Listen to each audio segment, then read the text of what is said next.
നമസ്കാരം.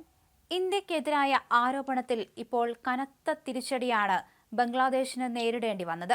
ഇന്ത്യ വിരുദ്ധ നിലപാടെടുത്ത ബംഗ്ലാദേശിലെ യുവ നേതാവ് ഉസ്മാൻ ഷെരീഫ് ഹാദിയുടെ കൊലപാതകത്തിൽ പങ്കില്ലെന്ന് മുഖ്യപ്രതിയെന്ന് കരുതുന്ന ഫൈസൽ കരീം ഒടുവിൽ വെളിപ്പെടുത്തിയിരിക്കുന്നു. ഹാദിയെ കൊലപ്പെടുത്തിയവർക്ക് ഇന്ത്യ അഭയം നൽകുന്നുവെന്ന് ബംഗ്ലാദേശ് ആരോപിക്കുന്നതിനിടയിലാണ് ഇത്തരത്തിൽ ഫൈസൽ കരീം മസൂദ് ഒരു വീഡിയോ സന്ദേശത്തിലൂടെ പല കാര്യങ്ങളും ഇപ്പോൾ പുറത്തുവിട്ടിരിക്കുന്നത്. തനിക്ക് കൊലപാതകത്തിൽ യാതൊരു പങ്കുമില്ലെന്നും നിലവിൽ ദുബായിലാണ് ഉള്ളതെന്നാണ് ഇയാളിപ്പോൾ വീഡിയോയിലൂടെ പറഞ്ഞിരിക്കുന്നത്. ഹാദിയെ കൊലപ്പെടുത്തിയത് താനല്ലെന്നും ആക്രമണത്തിന് പിന്നിൽ ഒരു തീവ്ര രാഷ്ട്രീയ സംഘടനയാണെന്നും മസൂദ് പറയുന്നുണ്ട്.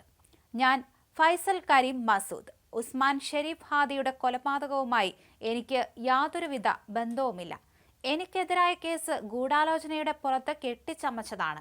ഇതുകാരണം എനിക്ക് ദുബായിലേക്ക് വരേണ്ടി വന്നു. മൾട്ടിപ്പിൾ എൻട്രി വിസ ഉണ്ടായിരുന്നിട്ടുകൂടി വളരെ പ്രയാസപ്പെട്ടാണ് എനിക്ക് ദുബായിലേക്ക് വരാൻ സാധിച്ചത്. കേസിന്റെ പേരിൽ കുടുംബത്തെ ഉപദ്രവിക്കുകയാണ്.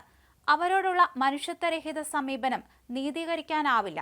വീഡിയോയിൽ ഫൈസൽ കരീം മസൂദ് പറയുന്നുണ്ട്.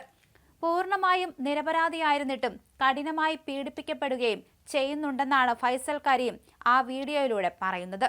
തന്റെ കുടുംബത്തിനും കൊലപാതകത്തിൽ പങ്കില്ലെന്ന് വീഡിയോയിൽ ഫൈസൽ പറയുന്നുണ്ട്. അവർക്കിതിൽ യാതൊരു പങ്കുമില്ല. എന്റെ കുടുംബത്തോടുള്ള ഇത്തരത്തിലുള്ള മനുഷ്യത്വരഹിതമായ പെരുമാറ്റം അന്യായവും അസ്വീകാര്യവുമാണ്. ഞാൻ അതിൽ ശക്തമായി പ്രതിഷേധിക്കുന്നു, ഫൈസൽ കരീം പറഞ്ഞു. ഹാദിയുമായുള്ള ബന്ധത്തെക്കുറിച്ച് മസൂദ് വിശദീകരിക്കുന്നുണ്ട്. ഞാൻ ഹാദിയുടെ ഓഫീസിൽ പോയിരുന്നു. എനിക്കൊരു IT സ്ഥാപനമുണ്ട്. മുമ്പ് ഞാൻ ധനകാര്യ മന്ത്രാലയത്തിൽ ജോലി ചെയ്തിരുന്നു. ഒരു ജോലി അവസരത്തിനായി ഞാൻ ഹാദിയെ കാണാൻ പോയി. ജോലി ശരിയാക്കാമെന്ന് അദ്ദേഹം വാഗ്ദാനം ചെയ്യുകയും മുൻകൂർ പണം ആവശ്യപ്പെടുകയും ചെയ്തു. അതനുസരിച്ച് ഞാൻ അദ്ദേഹത്തിന് 5 ലക്ഷം ഢാക്ക നൽകി. അദ്ദേഹത്തിന്റെ വിവിധ പരിപാടികൾക്ക് സംഭാവന നൽകാനും എന്നോട് അദ്ദേഹം ആവശ്യപ്പെട്ടിരുന്നു. അദ്ദേഹം ആവശ്യപ്പെടുമ്പോഴെല്ലാം ഞാൻ ഫണ്ട് നൽകി, ഫൈസൽ കരീം മസൂദ് പറഞ്ഞു. കൊലപാതകത്തിന് പിന്നിൽ ജമാത്താണെന്നും തങ്ങളെ മനഃപൂർവ്വം കേസിൽ കുടുക്കുകയായിരുന്നുവെന്നും ഫൈസൽ കരീം മസൂദ് ആരോപിക്കുന്നുണ്ട്.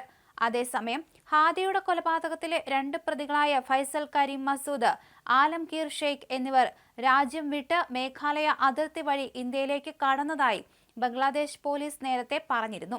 പ്രതികൾ നിലവിൽ ഇന്ത്യയിലുണ്ടെന്നും ബംഗ്ലാദേശ് മാധ്യമങ്ങൾ റിപ്പോർട്ട് ചെയ്യുന്നു. ഇരുവരെയും അറസ്റ്റ് ചെയ്യാനും കൈമാറാനും ഇന്ത്യയുമായി ചർച്ചകൾ നടക്കുകയാണെന്നും ബംഗ്ലാദേശ് അധികൃതർ പറഞ്ഞിരുന്നു. ഇതിനിടയിലാണ് താൻ ദുബായിലാണ് ഉള്ളതെന്ന് കാണിച്ചുകൊണ്ട് ഫൈസൽ കരീം മസൂദിന്റെ വീഡിയോ.